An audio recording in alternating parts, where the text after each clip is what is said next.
अल्हम्दुलिल्लाह रब्बिल आलमीन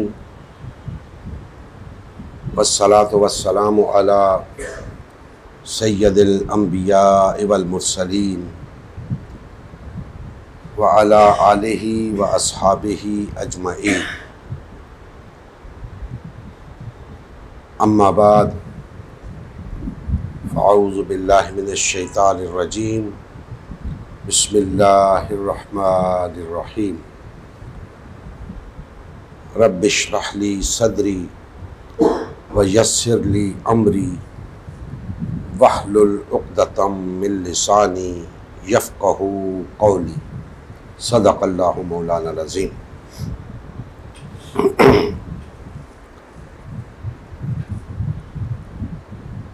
मोहतरम मुसलमान भाइयों, अल्लाह जल्ला मजदूहू का लुत्फ़ व करम है कि उसने आज फिर हमें इस हफ्तावार दर्स के अंदर हाज़िर होने की तौफ़ीक़ अता फ़रमाई।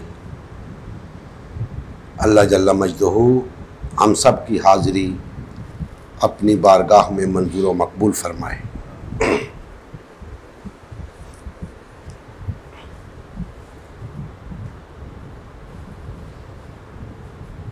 आज की गुफ्तगू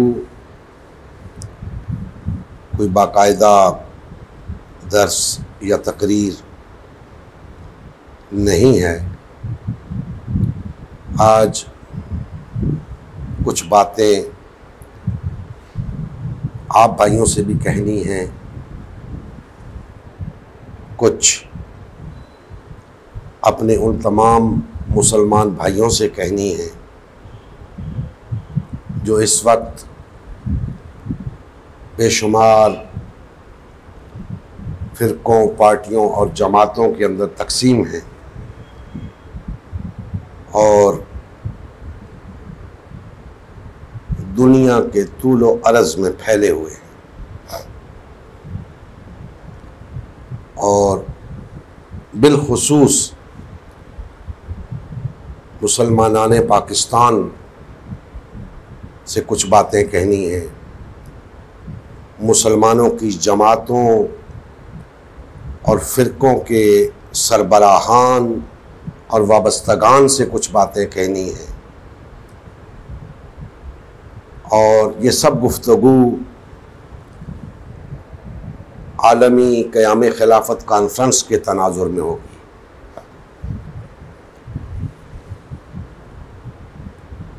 जैसा कि आपके इल्म में है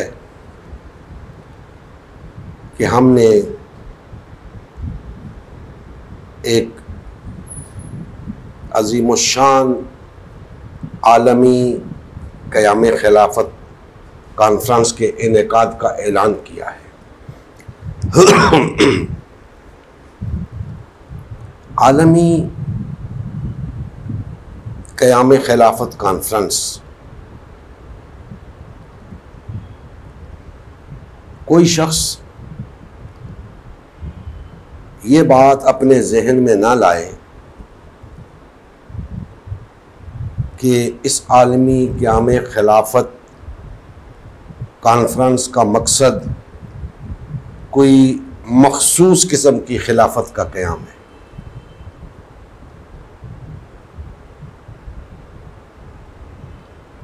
इस कॉन्फ्रेंस का मकसद दर हकीकत अल्लाह की हाकिमियत का क़याम है। आलमी क़याम खिलाफत कॉन्फ्रेंस का नाम दिया है, इस वजह से दिया है कि हमारी तारीख़ हमें ये बताती है कि अल्लाह की हाकिमियत जब कायम हुई तो उस वक्त जो निज़ाम हुकूमत था उसे खिलाफत कहा जाता था, वगरना इस कॉन्फ्रेंस को कई नाम दिए जा सकते हैं। मसलन आलमी क़याम खिलाफत कॉन्फ्रेंस तो हमने हाईलाइट किया, आलमी निज़ाम मुस्तफ़ा कॉन्फ्रेंस भी हम इसको कह सकते हैं, आलमी इकामत दीन कॉन्फ्रेंस भी कह सकते हैं, इसे आलमी मुस्तफ़वी इनकलाब कॉन्फ्रेंस भी कह सकते हैं। तो कहने का मकसद ये है कि कोई भी शख्स इस बात को मखसूस ना समझे कि शायद ये कोई ख़ास तबका है जो सिर्फ खिलाफत के नाम से कोई इक़्तिदार कायम करना चाहता है। नहीं दोस्तान मोहतरम,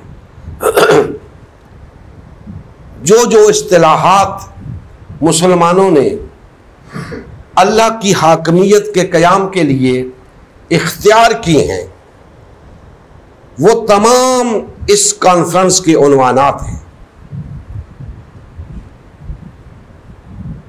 कहने का मकसद ये है कि कोई गुरोह, कोई तबका, कोई जमात ये ना समझे कि उसका जो प्रोग्राम है अल्लाह की हाकमियत के क़याम का, उसका उन्वान तो ये है, तो जब तक ये उन्वान नहीं होगा तो अल्लाह की हाकमियत कायम नहीं होगी। ऐसा नहीं है। वो तमाम उन्वानात आप इस कॉन्फ्रेंस के लिए इख्तियार कर सकते हैं, उनको इस्तेमाल कर सकते हैं। उसकी वजह क्या है? वजह यह है कि ये कॉन्फ्रेंस उम्मत मुस्लिमा की है, इस पे किसी भी लिहाज से कोई छाप नहीं होनी चाहिए। जो शख्स जिस तरीके से चाहता है वो इस कॉन्फ्रेंस को कामयाब बनाने के लिए हमारे साथ शामिल हो। मकसद चूंकि सबका अल्लाह के दीन का गलबा है, इकामत दीन है, अल्लाह के दीन को तख्त पर लाना है, लिहाजा आप इसे मुख्तलिफ नामों से इसकी तशहीर भी कर सकते हैं कि ये कॉन्फ्रेंस मीनार पाकिस्तान पे मुनक़िद हो रही है। कोई कहता है जी नहीं, इसका नाम तो ये होना चाहिए था। अच्छा जी, आप इसी नाम से इस कॉन्फ्रेंस की तशहीर करें, इसी नाम को लेकर चलें, हमें इस पे कोई एतराज़ नहीं है। हमने तो सिर्फ एक उन्वान दिया है इस कॉन्फ्रेंस को, वरना दर हकीकत ये उम्मत मुस्लिमा का एक वहदत का मुजाहिरा है। अब दोस्तान मोहतरम, चूंकि उम्मत मुस्लिमा के अरकान तकसीम हो चुके हैं, बिखर चुके हैं, मुख्तलिफ जमातें उन्होंने बना रखी हैं, पार्टियां बना रखी हैं, फिरके बना रखे हैं, तो उन सब को एक झंडे के नीचे लेके आना है, एक प्लेटफॉर्म पे लेके आना है। तो सबसे पहले जो चीज उन्हें बावर करानी है वो ये है कि भाइयों, हम सब मुसलमान हैं। कोई भी कलमा गो इस बात से इनकार नहीं करेगा। फिर उन्हें बताना है कि हम बहैसियत मुसलमान उम्मत मुस्लिमा के रुकन हैं। अब उम्मत मुस्लिमा के रुकन होकर हम मुख्तलिफ जमातों के रुकन भी बने हुए हैं, जिसका उम्मत मुस्लिमा को बहुत नुकसान हो रहा है।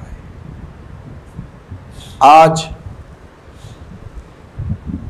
न सिर्फ मुल्क की सतह पे बल्कि बैनुल अक़वामी सतह पे मुसलमानों को जो जो नुकसान भी हो रहा है उसकी बेशुमार वजूहात होंगी। अपने तई बहुत से लोगों ने उसकी वजूहात बयान की होंगी, लेकिन मैं ये समझता हूँ कि सबसे बुनियादी वजह मुसलमानों का एक प्लेटफॉर्म पे ना होना है, मुसलमानों का मुत्तहिद ना होना है, मुसलमानों के अंदर वहदत का ना होना है। अब ये वहदत कैसे कायम होगी? वहदत ऐसे कायम होगी कि तमाम मुसलमान पहले इस बात को तस्लीम करें कि वो मुसलमान है और सिर्फ मुसलमान है। इससे आगे अल्लाह और उसके रसूल सल्लल्लाहु अलैहि वसल्लम ने हमें कोई पहचान अता नहीं की। हमें इसी पहचान के तहत इकट्ठे होना है, वहदत इख्तियार करनी है। अब दोस्ताने मोहतरम, अगर इस पहचान पे मुसलमान रजामंद हो जाएं तो फिर उन्हें अगली बात समझानी है कि भाइयों, अब हमें बहसियत मुसलमान उम्मत मुस्लिमा बनना है। मुसलमान होने के जो मकासद हैं वो हमें सिर्फ इसी सूरत में हासिल हो सकते हैं कि हम उम्मत मुस्लिमा बन जाएं। आज हम उम्मत मुस्लिमा नहीं हैं। उम्मत मुस्लिमा के अरकान हैं, चूंकि उम्मत मुस्लिमा का रुकन होने की शराइत जो है वो तो पूरी कर रहे हैं, लेकिन उम्मत मुस्लिमा नहीं है। शराइत क्या है उम्मत मुस्लिमा का रुकन होने की? कि जिस शख्स ने दावा किया, ऐलान किया कि मैं मुसलमान हूं और गवाही दी कि अशहदु अल्ला इलाहा इल्लल्लाह व अशहदु अन्ना मुहम्मदन अब्दुहु व रसूलुहु, वो शख्स उम्मत मुस्लिमा का रुकन है। लेकिन उम्मत मुस्लिमा का रुकन होने के बाद अब उस पर कुछ जिम्मेदारियां आयद होती हैं, और सबसे बड़ी वफादारी जो है ना, सबसे बड़ी जिम्मेदारी वो ये है कि उसकी वफादारी अब उम्मत मुस्लिमा के साथ, अल्लाह और उसके रसूल के साथ।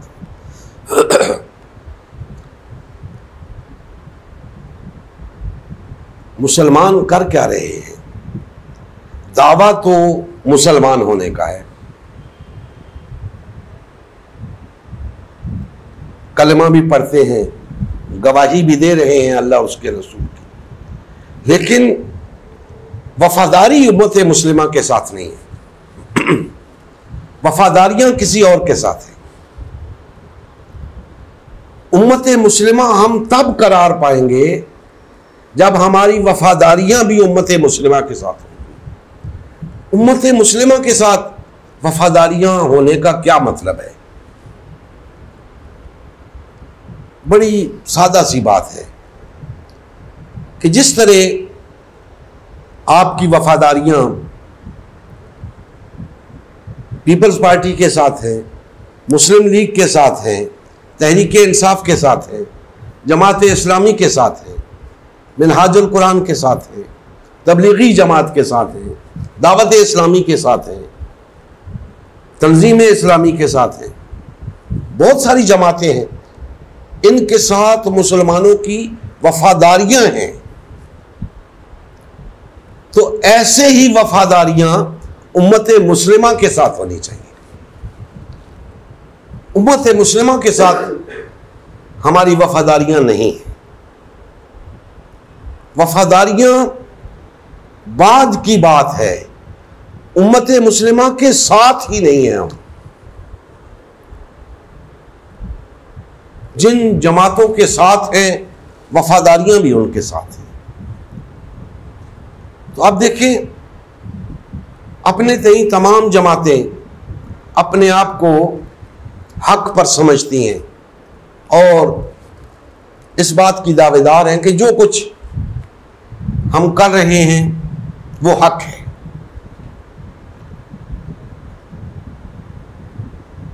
सवाल ये है कि अगर तमाम जमातें जो कर रही हैं वो हक है, तो फिर वो एक दूसरे में जम क्यों नहीं हो जाते? लामहला कम अज कम वो एक दूसरे को हक पर नहीं समझती। एक जमात दूसरी को हक पर नहीं समझती, दूसरी उसे नहीं समझती, तीसरी उन दोनों को नहीं समझती, वो दोनों तीसरी को नहीं समझते। इसी तरह सब जमातें, क्योंकि अगर सब जमातें हक पर होती तो जम हो जाती। अब हम ये कह रहे हैं कि आओ सब उम्मत मुस्लिमा बन जाएं। गोया हम उनसे कह रहे हैं कि आओ सब उम्मत मुस्लिमा में जम हो जाओ।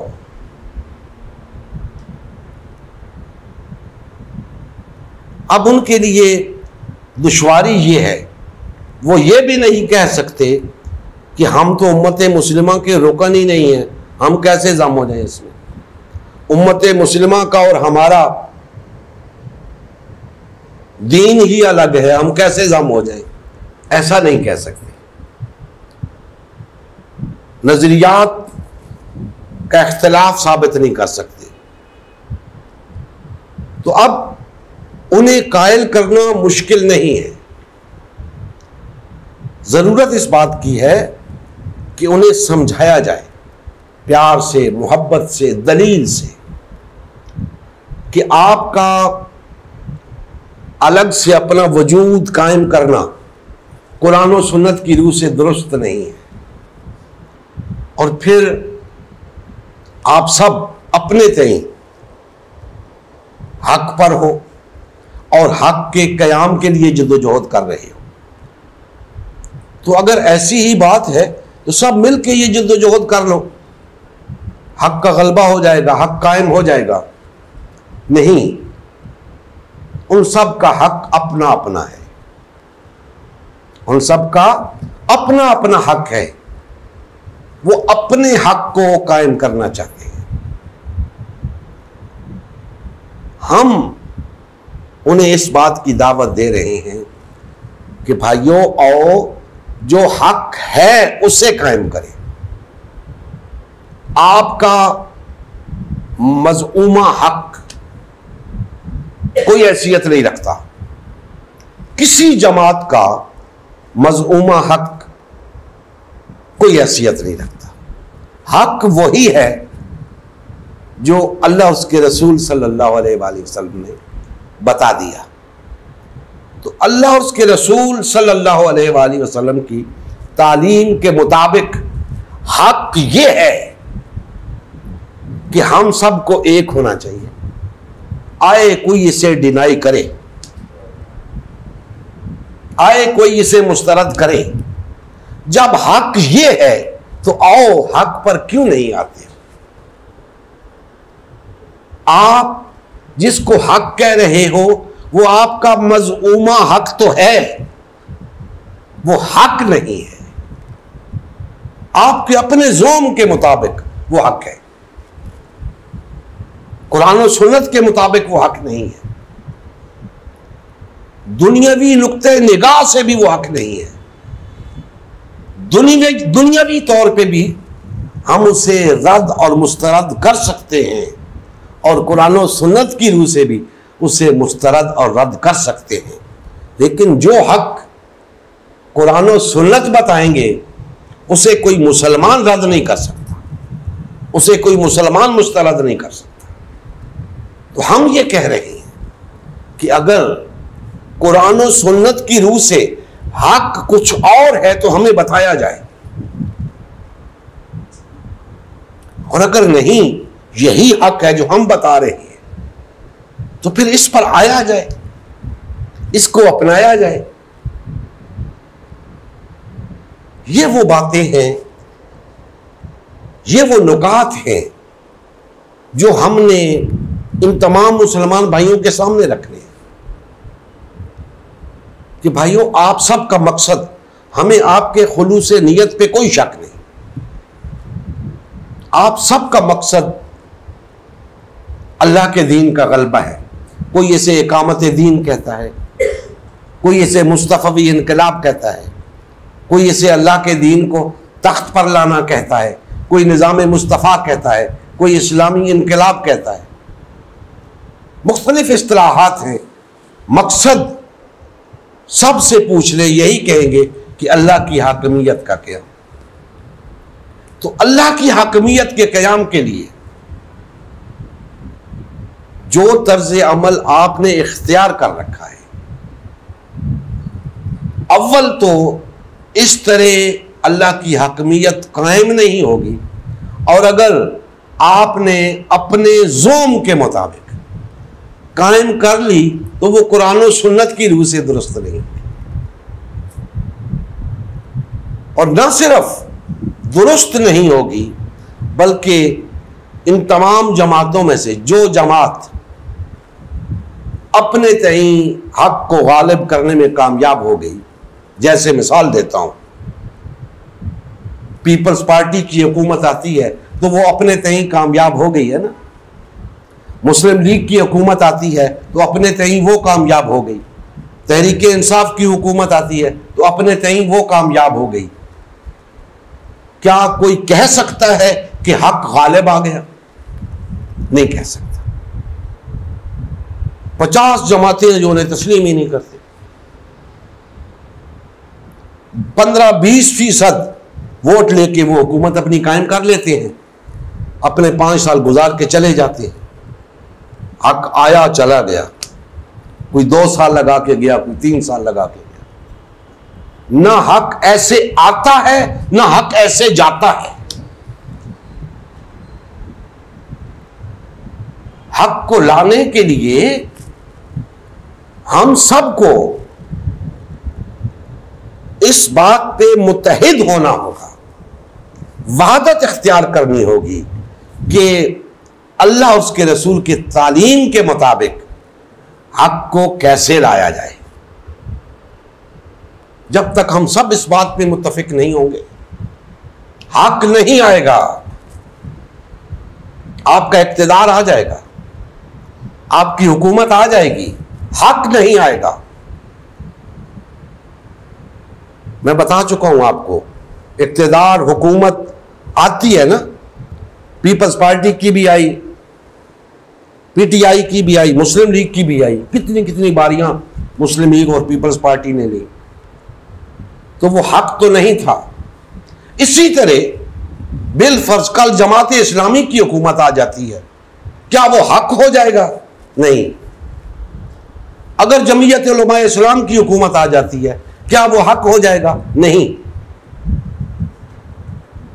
वो जिस तरह इन जमातों की हुकूमतें आई, इस तरह उनकी हुकूमतें आ जाएंगी। जमहूरी निजाम के तहत मुख्तसर दौरानिये के लिए 5 साल भी कोई नहीं लगाने देगा। तो इस्लाम की तालीम ये नहीं है। हक जब आता है तो फिर छा जाता है, गालिब आ जाता है। यहां तो इन जमातों को लाने वाले भी कोई और होते हैं, इनको ले जाने वाले भी कोई और होते हैं।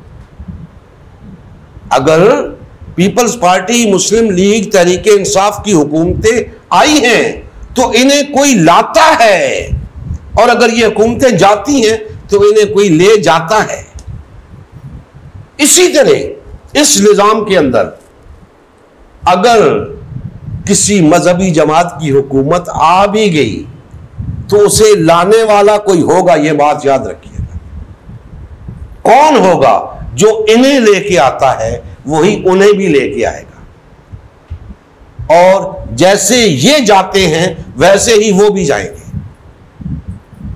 तो हक ना किसी बैसाखी के सहारे पे आता है, ना किसी के हटाने से जाता है, किसी के रोब से नहीं जाता, किसी की ताकत से नहीं जाता। वो आता है तो फिर अपने कदम जमाता है,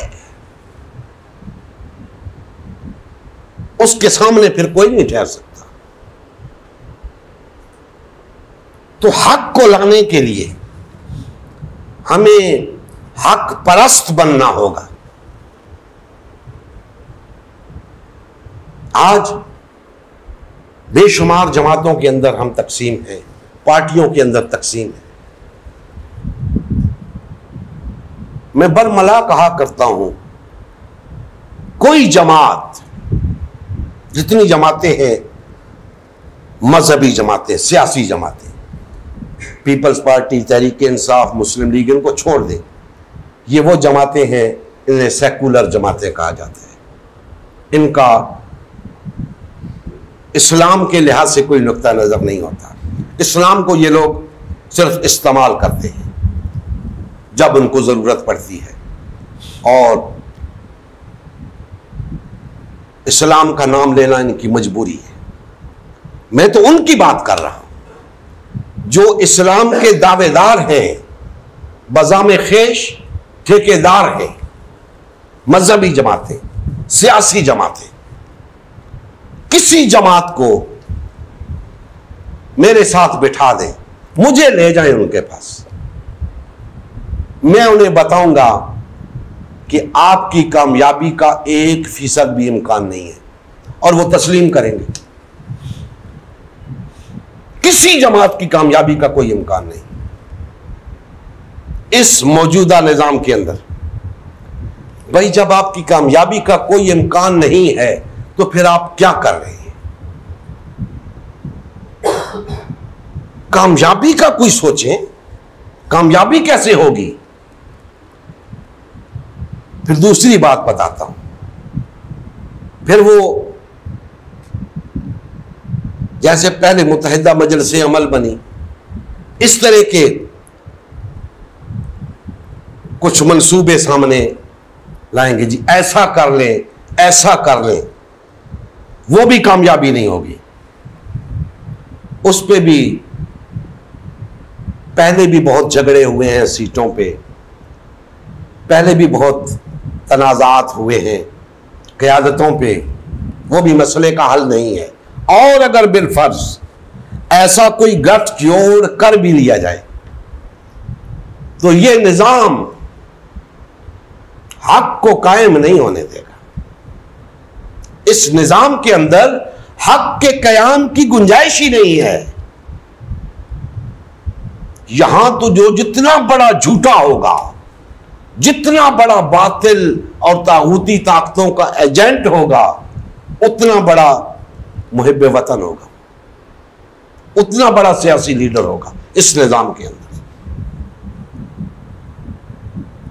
तो हमें तो खालिसतन मुस्लिम बनकर, खालिसतन अल्लाह की रजा के लिए अल्लाह की हाकमियत को कायम करना है।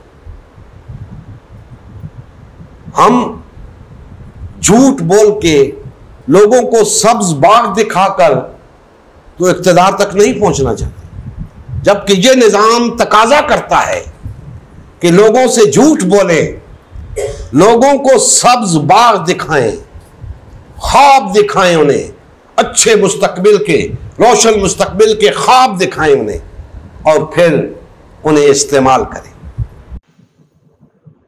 हमारा दीन ये कहता है कि आप सब मिलकर उस निजाम को कायम करो जो अल्लाह ने अता किया है, और अल्लाह का अता करदा निजाम सब्ज बागों पर मुश्तमिल नहीं है। ख्वाबों पर मुश्तमिल नहीं है, हकायक पर मबनी है। उस निजाम को लाना है।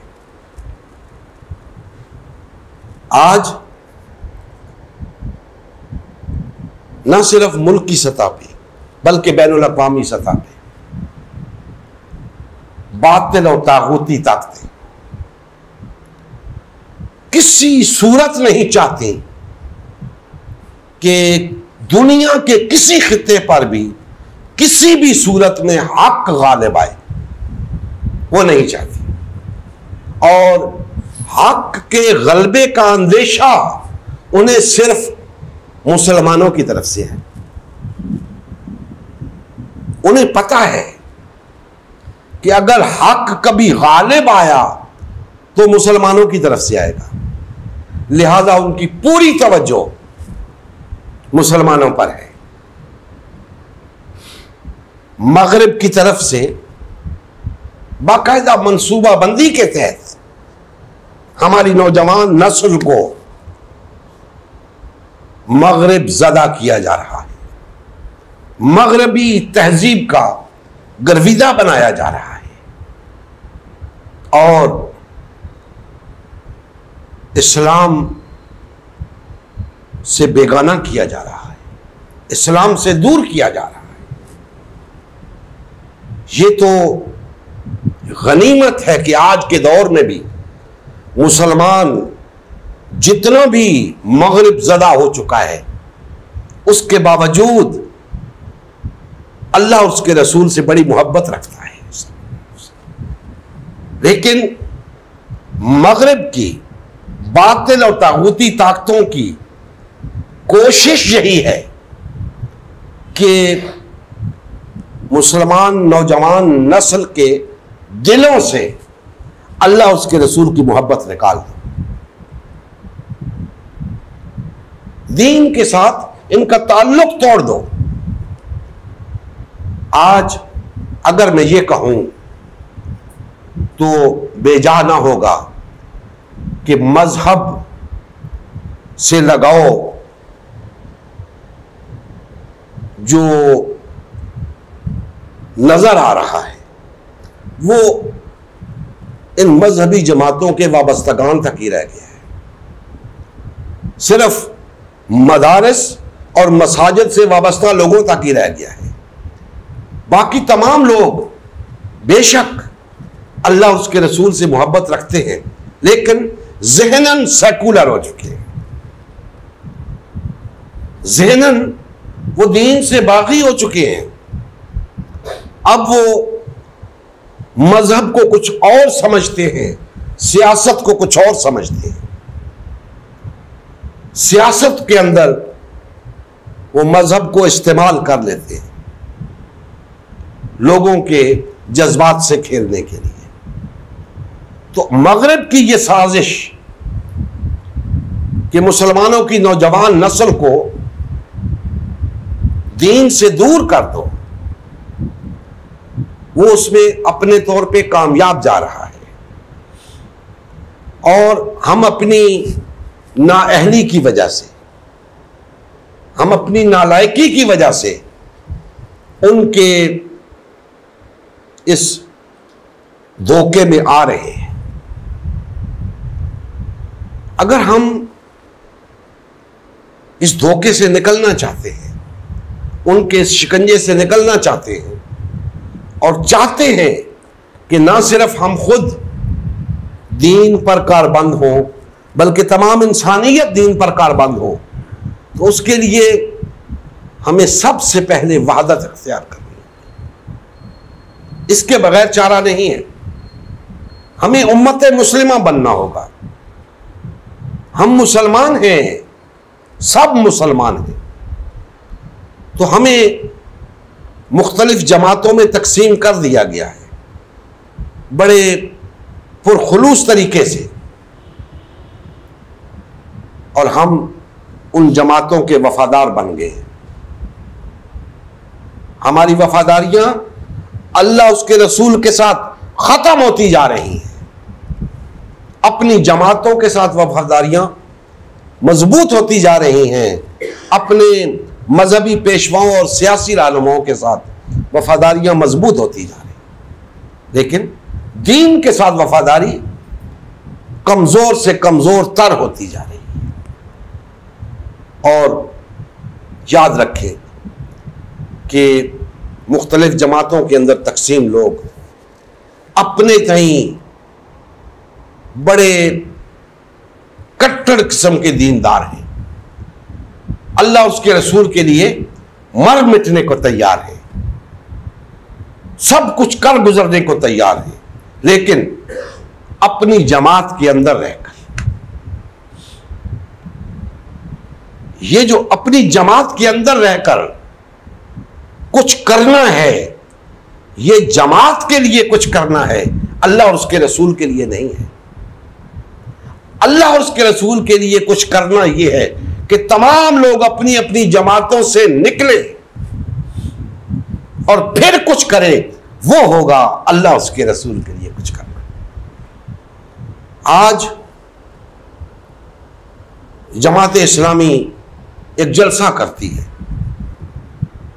बाकी जमातों के लोग नहीं जाते उस जलसे में। क्यों? वो जमात इस्लामी का जलसा है, लोग समझते हैं अच्छी तरह कि ये जमात इस्लामी का जलसा है। अगर ये उम्मत मुस्लिमा का जलसा होता तो हम जाते, अगर ये मुसलमानों का इज्तिमा होता तो हम जाते। ये जमात इस्लामी का जलसा है। दूसरी तरफ मिनहाजुल कुरान का जलसा होता है तो जमात इस्लामी वाले नहीं जाते वहां पे, क्योंकि उनकी वफादारियां जमात इस्लामी के साथ है, मिनहाजुल कुरान के साथ नहीं। जब जमात इस्लामी का जलसा होता है तो मिनहाजुल कुरान वाले वहां नहीं जाते। तबलीगी जमात का इज्तिमा होता है, दावत इस्लामी वाले नहीं जाते। दावत इस्लामी का इज्तिमा होता है, तबलीगी जमात वाले नहीं जाते। क्यों नहीं जाते? सवाल है ना कि क्यों नहीं जाते? इसलिए कि इनकी अपनी अपनी जमातें हैं, अपना अपना इस्लाम है, अपना अपना हक है। अगर सबका इस्लाम एक होता तो सब एक दूसरे के इज्तिमा में जाते ना, सबके पास एक ही हक होता तो सब एक दूसरे की मजालिस में जाते, एक दूसरे की महफिलों में जलसों में जाते। आज नहीं जाते तो हम क्या समझें? यही ना कि इनका इस्लाम और है, उनका इस्लाम और है। और अब हम क्या दावत दे रहे हैं? हम ये दावत दे रहे हैं कि भाइयों, हमारा, आपका, इनका, उनका इस्लाम और नहीं है, हम सबका इस्लाम एक है। लिहाजा आओ एक इस्लाम के ऊपर एक हो जाओ, वहदत इख्तियार कर लो। यही हक है। कोई आकर कहे किसी जमात के बारे में, आकर कहे कि जनाब ये हक है, मैं नहीं मानूंगा, और ना वो मनवा सकता है। क्यों? अगर वो एक जमात के बारे में वो कहता है कि ये हक है, तो दूसरी जमात वाला कहता है हम हक है। कैसे उसको हक माना जाए, उसको ना माना जाए? हम ये कह रहे हैं कि आप जो कुछ कह रहे हो ये हक नहीं है। हक ये है कि आप सब उन फोरम से बाहर आओ, उन पार्टियों से बाहर आओ और उम्मत मुस्लिमा के झंडे तले आ जाओ। ये हक है, आओ इसे रद्द करो। आपके हक को हम रद्द करते हैं, आओ हमारे साथ बात करो। लेकिन अपनी अपनी जगह सब वो कुएं के मेंढक बने हुए हैं। उन्हें अपनी जमात के अंदर हक नजर आता है, अपनी जमात से बाहर हक नजर नहीं आता। तो ये कैसे मुमकिन है? तमाम जमातों के अंदर बड़े बड़े उलमा मौजूद हैं, बड़े बड़े परहेजगार लोग मौजूद हैं, बड़े बड़े मुफक्किरीन मौजूद हैं। हम कैसे कहें कि इधर हक है इधर नहीं है, इधर है इधर नहीं है? सब सोचते हैं, सब जानते हैं, लेकिन कुरान और सुन्नत की रूह से अगर देखा जाए तो ये लोग भी सब जमाते उस एक नुक्ते पे आने को तैयार नहीं है जहां हक सब के लिए एक हो, इस्लाम सब के लिए एक हो। हम उन्हें उस नुक्ते पे लाना चाहते हैं और लामहला जब उस नुक्ते की बात होगी तो जिस नुक्ते पे वो खड़े हैं वो नुक्ता गलत होगा। ये बात उन्हें बावर करानी है, समझानी है, और इसी मकसद के लिए हमने इतना बड़ा स्टेप लिया है आलमी क़याम खिलाफत कॉन्फ्रेंस का, कि इस प्लेटफॉर्म पर, इस कॉन्फ्रेंस के अंदर सबको लाना है। हमने सब जमातों को इसमें शरीक करना है, सब मुसलमानों को इसमें शरीक करना है। क्यों करना है? ताकि इन्हें एहसास हो कि जो कुछ है वहदत के अंदर है, तफरके में हम कुछ हासिल नहीं कर सकते। वो हम पहले इन्हें बावर कराएंगे कि तफरके में आपको कुछ नहीं मिलेगा। पहले यह बावर कराएंगे कि आपको पार्टीबाजी में कुछ नहीं मिलेगा, फिर इन्हें यह बावर कराएंगे कि आपको जो कुछ मिलेगा वहदत में मिलेगा। यही तो दो बातें हैं। अगर हम ये इन्हें बावर कराने में कामयाब हो गए तो हमारी बात भी बन जाएगी, उनकी बात भी बन जाएगी, सबकी बात बन जाएगी, मुसलमानों की बिगड़ी संवर जाएगी, अल्लाह का दीन गालिब आ जाएगा। जिन जिन मकासद के लिए ये जमातें काम कर रही हैं वो मकासद हासिल हो जाएंगे। लेकिन अगर इन लोगों ने हमारी इस बात पे, इस दावत पे कान ना धरा तो ये इससे भी ज्यादा जिल्लत और रुसवाई के गड़े में गिरेंगे। क्योंकि जिस निजाम का चस्का इनको पड़ चुका है उस निजाम में इनके लिए कुछ नहीं है। इस जमहूरी निजाम के अंदर इनके लिए कुछ नहीं है। इन्हें अपने दीन की तरफ लौटना है और दीन वहदत का तकाजा करता है। वहदत हो जाएगी, इस निजाम की जरूरत क्या है हमें? वो वहदत का क़याम ही निजाम होगा। वो वहदत का क़याम एक पूरा निजाम होगा, सब कुछ उस निजाम के तहत होगा। अब ये बात, मुझे इस बात की समझ नहीं आती कि ये बात इतने बड़े बड़े उलमा और मुफक्किरीन की समझ में क्यों नहीं आ रही। फिर सोचता हूं कि समझ में तो आ रही होगी, काम मुश्किल है,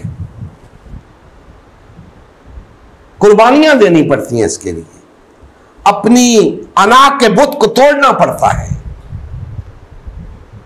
अपनी वो जो सरदारी कायम है उसे छोड़ना पड़ता है, जो इक्तिदार अपना कायम है उसे छोड़ना पड़ता है। इसके लिए ये तैयार नहीं है। लेकिन याद रखें, अगर अल्लाह ने जिंदगी की मोहलत दी तो हम इन्हें छोड़ेंगे नहीं, जाएंगे इनके पास, इनको बावर कराएंगे कि बात ये नहीं ये है, आओ या हमारी बात को रद्द करो या कबूल करो। तो रद्द नहीं कर सकेंगे, इंशाअल्लाह कबूल करेंगे। तो दोस्तान मोहतरम, ये कॉन्फ्रेंस जो है आलमी क़याम खिलाफत कॉन्फ्रेंस, ये दर हकीकत उम्मत मुस्लिमा का एक इज्तिमा है। और उम्मत मुस्लिमा के अरकान पार्टियों में तकसीम है, फ़िरक़ों में तकसीम है। उन्हें एहसास दिलाना है कि आओ अपनी असल की तरफ लौटो, अपनी हकीकत की तरफ लौटो। उन्हें इस इज्तिमा के अंदर लाना है। अब इस कॉन्फ्रेंस के इनेकाद के लिए, इसकी कामयाबी के लिए पहले भी मैं अर्ज कर चुका हूं कि दो चीज़ों की अशद ज़रूरत है, माली वसाइल की और अफरादी क़ुव्वत की। आप भी सोचते होंगे, मैं भी सोचता रहता हूं, और अल्लाह से बड़ी उम्मीदें वाबस्ता हैं, क्योंकि हम उसी की ज़ात पर तवक्कुल करके इस मैदान में उतरे हैं। हमें उसकी मदद और नुसरत पे मुकम्मल भरोसा है। लिहाजा सबसे पहले ये बात अपने ज़हनों में बैठा लें कि मायूसी को अपने इर्द गिर्द ना भटकने दें। मायूस नहीं होना आपने कि ये कैसे होगा, ये नहीं हो सकता। आपके सामने बहुत सारे नमूने आएंगे, बहुत सारी मिसालें आएंगी। जैसे मिसाल आपको एक देता हूं कि हमने ऐलान किया कि इंशाअल्लाह इस कॉन्फ्रेंस के अंदर कमोबेश 25 लाख मुसलमानों की शिरकत मुतवक्के है। ऐसा ही कहा ना हमने। उसके बाद इमरान खान साहब ने हकीकी आज़ादी मार्च का ऐलान किया। पहले उन्होंने कहा जी 20 लाख मुसलमान, 20 लाख आवाम शिरकत करेगी पाकिस्तानी। फिर उन्होंने कहा नहीं 20 नहीं, अब 25 लाख शिरकत करेंगे। फिर आपने देखा कि उस हकीकी आज़ादी मार्च का क्या हाल हुआ। यानी जो अंदाजे बताए गए मीडिया के हवाले से, एजेंसीज के हवाले से, 8 से 10 हज़ार अफराद उस मार्च में शरीक हुए। तो आप इन चीज़ों को देखकर परेशान होंगे, मायूसी जो है ना वो आपकी तरफ आएगी कि यार इतना बड़ा लीडर, इतनी बड़ी जमात, और उसने ऐलान किया कि 25 लाख लोग इस्लामाबाद आएंगे, तो 25,000 भी नहीं आ सके। तो हम कुछ भी नहीं है, हम ये कैसे करेंगे? तो याद रखें, हमने जो कुछ करना है अल्लाह की मदद और नुसरत के भरोसे पे करना है। और अल्लाह हर शय पे कादिर है। वो इस बात की ताकत रखता है कि हम जो सोचें उसे वो कर दें। तो हम अपनी जात के लिए तो कर नहीं रहे, उसी के दीन के लिए कर रहे हैं। तो होगा, इंशाअल्लाह होगा। लिहाजा इस तरफ से बिल्कुल बेगम हो जाएं, बेफिक्र हो जाएं कि ये कॉन्फ्रेंस पता नहीं होगी या नहीं होगी। कॉन्फ्रेंस होगी, जरूर होगी, और इंशाअल्लाह ऐसे ही होगी जैसे हमने कहा है। महज कॉन्फ्रेंस होगी नहीं, बल्कि इंशाअल्लाह एक अजीम शान कॉन्फ्रेंस होगी।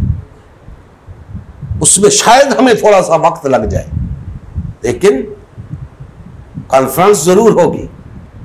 और वो सिर्फ कॉन्फ्रेंस नहीं होगी, मैं पहले भी बता चुका हूं कि वो खिलाफत के क़याम के लिए, निज़ाम मुस्तफ़ा के क़याम के लिए, मुस्तफ़वी इनकलाब के लिए, इकामत दीन के लिए, अल्लाह के दीन को तख्त पर लाने के लिए संगे मील की हैसियत होगी उसकी। वो बता देगी कॉन्फ्रेंस कि अब क्या होने वाला है।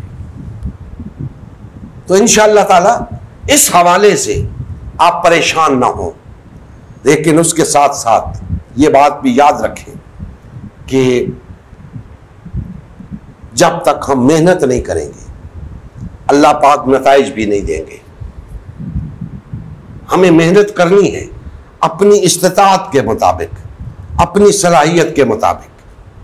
भरपूर मेहनत करें, जो कुछ आप कर सकते हैं वो करें। इंशाअल्लाह अल्लाह की मदद और नुसरत आएगी। अल्लाह पाक हमें कामयाबी से हमकिनार करेंगे, लेकिन शर्त है कि हम पूरे अज़्म के साथ, पूरे वलवले के साथ, पूरे जोश के साथ, पूरे ईमान और यकीन के साथ इस काम में लग जाए। मैं आपसे हरगिज ये नहीं कहता कि अपने काम काज छोड़ दो और इस काम में लग जाओ, नहीं। मुआश जरूरी है, उसका बंदोबस्त करना है, लेकिन बहुत वक्त है हमारे पास जो हम जाया कर देते हैं। उस वक्त को इस्तेमाल करें, आहिस्ता आहिस्ता आगे बढ़े, अपनी अफरादी कुव्वत में इजाफा करें, भाइयों को जोड़ें अपने साथ, टीम मजबूत टीम बनाएं। जब टीम मजबूत होगी, भाइयों की तादाद में इजाफा होगा, तो फिर इस दावत को आगे पहुंचाने में आसानी होगी। उस कॉन्फ्रेंस के इनेकाद के लिए हमें जल्द वो मकासद हासिल हो जाएंगे, अफरादी कुव्वत और माली वसाइल, जिनकी बुनियाद पे हमने ये कॉन्फ्रेंस मुनक्किद करनी है। तो ये बात तो तय है कि कॉन्फ्रेंस होगी, जरूर होगी और कामयाब होगी। अब रह गई बात कि माली वसाइल और अफरादी कुव्वत कहां से आएगी। उसके लिए हमें मैकेनिज्म तैयार करना है, हमें कोई टेक्निक इस्तेमाल करनी है, कोई तरीक़ेकार वज़ा करना है। ऐसे नहीं होगा कि छत फटेगा तो अल्लाह पाक नीचे पैसे फेंक देगा। अल्लाह पाक उसके लिए असबाब पैदा फरमाएगा, हमारी नीयतों को देखेगा, फिर उसके लिए असबाब का बंदोबस्त फरमाएगा। तो हमें उसके लिए कोशिश करनी है, उसके लिए नित नए मंसूबे बनाने हैं कि इस तरह कर लिया जाए, इस तरह कर लिया जाए। लेकिन याद रखें कि जब तक हम इसके लिए भरपूर तरीके से मुतहरिक नहीं होंगे तो काम आगे नहीं बढ़ेगा। इंशाअल्लाह ताला माली वसाइल के लिए मैंने एक मैकेनिज्म तैयार कर लिया है, लेकिन अभी हम उसको डिस्क्लोज नहीं करेंगे जब तक उसको अमली जामा पहनाने का वक्त नहीं आता। लेकिन इंशाअल्लाह ताला उसको अमली जामा पहनाएंगे हम। अफरादी कुव्वत राब्तों से हासिल होगी, राब्ते जारी हैं अल्हम्दुलिल्लाह, और लोग मुतवज्जे हो रहे हैं। इसी तरह इंशाअल्लाह आगे बढ़ते जाएंगे, और जब हमारे पास माली वसाइल मुयस्सर आ जाते हैं तो फिर उसके बाद हमने जमाती लेवल पर सब जमातों से राब्ते करने और उन्हें इस तरफ कायल भी करना है, मायल भी करना है। तो इंशाअल्लाह ये वक्त के साथ साथ सारे काम होते जाएंगे।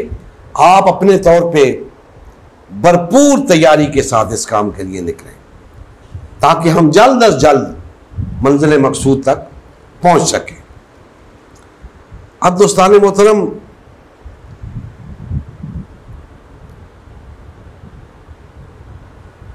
इतने लोगों की शिरकत कॉन्फ्रेंस के अंदर बज़ाहिर एक नामुमकिन सी बात लगती है, लेकिन नामुमकिन नहीं है।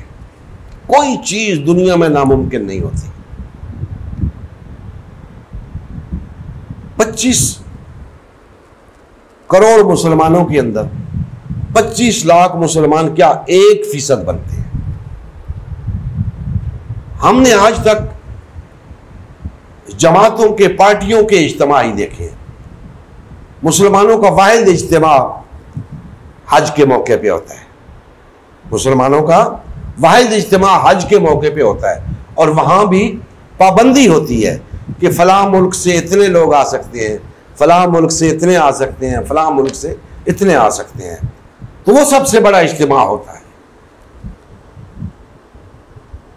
मुसलमानों का इज्तिमा इसके अलावा कहीं नहीं होता। तो हमने क्या करना है? मुसलमानों का इज्तिमा करना है। तो जो चीज कहीं और देखी ही नहीं गई उसके बारे में हम कहें ये नहीं हो सकता। क्यों नहीं हो सकता?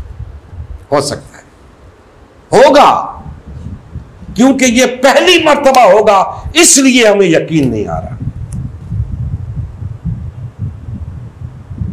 देखें, हमने ये जद्दोजहद जो शुरू की है उम्मत मुस्लिमा की तश्कील नौ की, तो ये यूं समझे कि ये काम पहली दफा हो रहा है, इसलिए लोग नहीं तस्लीम कर रहे कि जनाब ये पहले तो किसी ने नहीं किया, आप लोग नया दीन लेकर आए हैं। भाई हम नया दीन लेकर नहीं आए, आपने दीन का हुलिया बिगाड़ दिया है, हम दीन को खालिस शक्ल में आपके सामने लाए। तो ये पहली दफा हो रहा है, ये इज्तिमा भी पहली दफा होगा, और जब पहली दफा होगा तो सब लोगों के खदशात जाते रहेंगे। इंशाअल्लाह चश्मे फलक ये नज़ारा देखेगी कि जहां भी हमें इज्तिमा की इजाजत मिली, इज्तिमा होगा, कॉन्फ्रेंस होगी। ज्यादा से ज्यादा यही होता है ना कि जी मीनार पाकिस्तान पे इजाजत नहीं मिलेगी, कहीं भी इजाजत मिल गई इंशाअल्लाह मुसलमान वहीं पे इकट्ठे होंगे।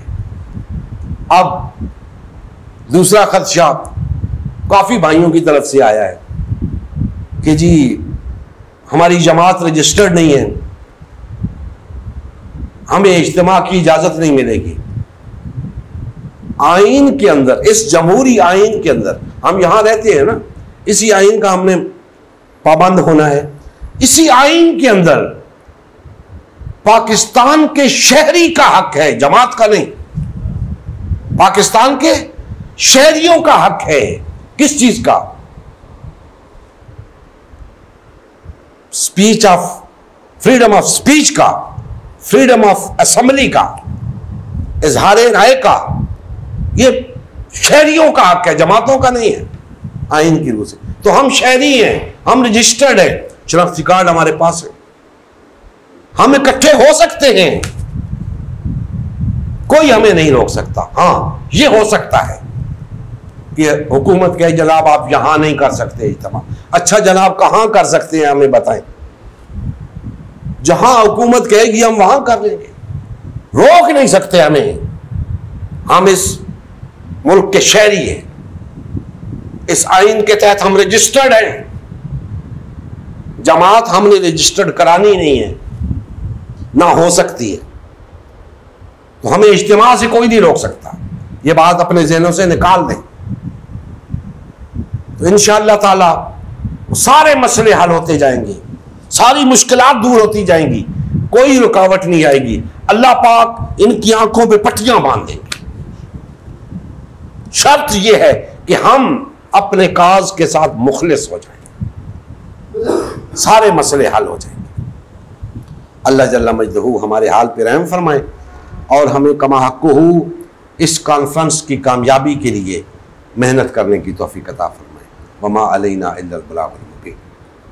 नबी करीम सल्लल्लाहु अलैहि वसल्लम की ज़िंदगी का मकसद ग़लबा-ए दीन इस्लाम था। इस मकसद के हुसूल के लिए उम्मत मुस्लिमा की तश्कील हुई। उम्मत मुस्लिमा ने नबी करीम सल्लल्लाहु अलैहि वसल्लम की सयादत व क़यादत में इस्लाम को गालिब व नाफिज़ किया। जब तक उम्मत मुस्लिमा में वादत रही, इस्लाम का गलबा बरकरार रहा। जैसे ही उम्मत मुस्लिमा में तफरका रोनमा होना शुरू हुआ, यानी पार्टीबाजी शुरू हुई, इस्लाम का गलबा जाता रहा। आज गलबा-ए दीन इस्लाम की बहाली की वाहिद सूरत उम्मत मुस्लिमा की तश्कील नौ है। अल्हम्दुलिल्लाह हमने गलबा-ए दीन इस्लाम की बहाली के लिए अल्लाह के रसूल की जमात उम्मत मुस्लिमा को बाल व फाल करने का बेड़ा उठाया है। ये हमारा ही नहीं, हर कलमा गो का अव्वलीन फरीज़ा है कि हर किस्म के बातिल और तागूती निज़ाम के ख़िलाफ़ उठ खड़ा हो और गलबा-ए दीन इस्लाम की बहाली के लिए फ़िरका वारियत और पार्टीबाजी से किनारा कश होकर सिर्फ़ और सिर्फ उम्मत मुस्लिमा को बाल व फाल करने में अपना तन मन धन लगाए। इस मिशन का हिस्सा बनकर अपना फ़र्ज़ मनसिबी अदा कीजिए, हक़ मुसलमानी अदा कीजिए।